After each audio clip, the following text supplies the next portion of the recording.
today we don't place any value on strength. We don't place any value on partnerships that are like-minded, that we don't want to form any kind of unity or alliance with those that are as strong as they are like a nation like Israel. Obviously, there are underlying anti-Semitic reasons why so many of American people don't want to come alongside of Israel. I saw on Twitter last night just over and over again things trending about how the deal, the potential peace deal, was so one-sided. I'm not sure what they mean by one-sided. First of all, the notion of even having peace in this region, to me, is impossible to even comprehend. As a matter of fact, it would be impossible for me to be totally acceptant of the fact that we are going to have peace. To me, it seems extremely unlikely because I don't believe it's a political issue. I believe it's a theological issue. But aside from all of that, I'm trying to figure out why anybody would think that Israel shouldn't have, as far as I'm concerned, they can go all the way into Egypt and take Egypt too.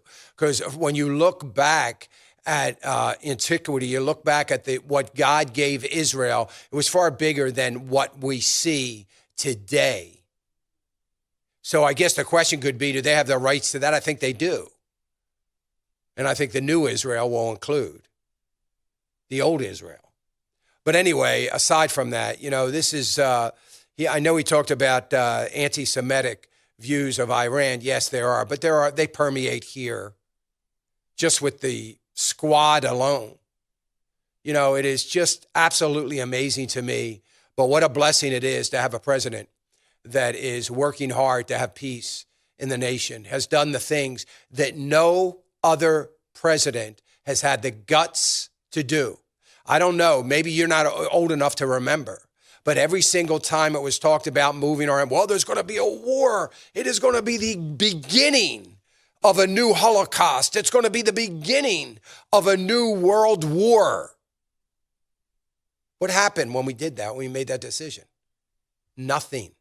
Nothing happened. Nothing happened. That is what everybody was afraid of, the nothing happening. President Trump does what is right. He's not doing what all the hype might lead them to believe. All the other presidents of the United States have been led by polls and by the hype. They haven't been led by what is truly right.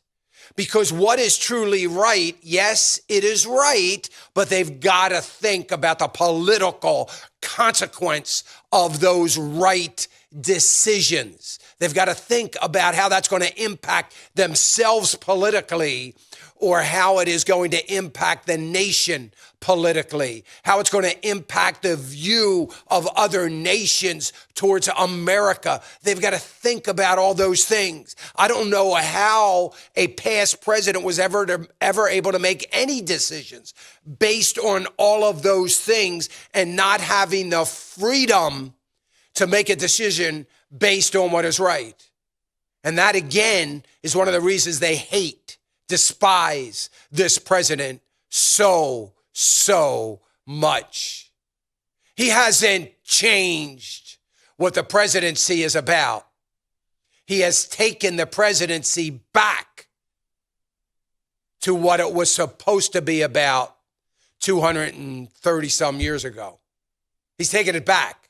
He's taken us to a giant step backwards, not forward in a good way.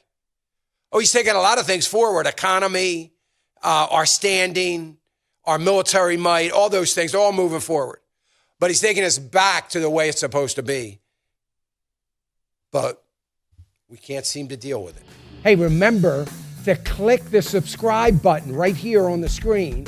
And don't forget to hit the notification bell so you'll be notified when new content is added. And more importantly than anything, you don't want to miss all 3 live hours of Financial Issues every day from 9 to noon. And you can watch it on FISM.TV. That's FISM.TV.